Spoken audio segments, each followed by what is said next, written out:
Today I want to share with you something briefly from Mark chapter 6, verse number 49 to 51. And when they saw him walking on the sea, they supposed it was a ghost and cried out, for they all saw him and were troubled. But immediately he talked with them and said to them, be of good cheer, it is I. Do not be afraid.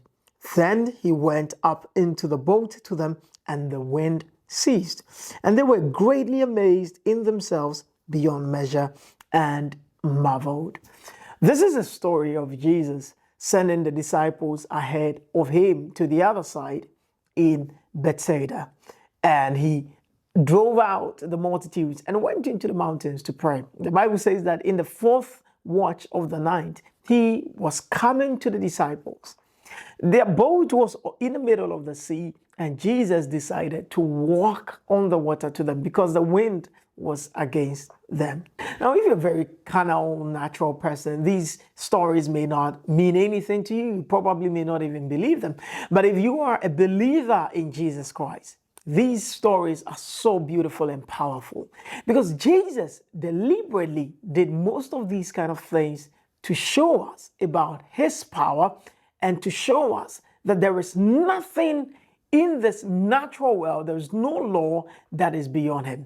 There is no law that he is limited by. For us humans, some things are impossible to do. And because of that, we are so much afraid and terrified by the things that we see and the things that we hear. But when it comes to Jesus, when it comes to God, nothing is impossible.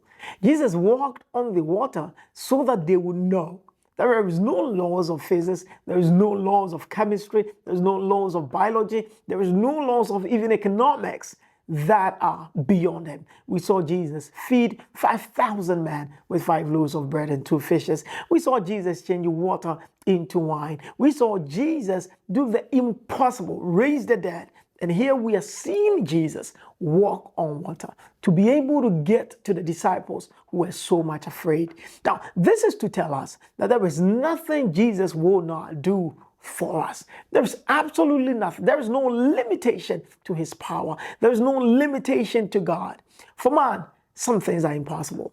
But with God, all things are possible. You must know that there is absolutely no report from the doctor. There is nothing that you can see today. There is nothing you are hearing that you have to be terrified by, because God can do the impossible. He did it then, and he still can do it now.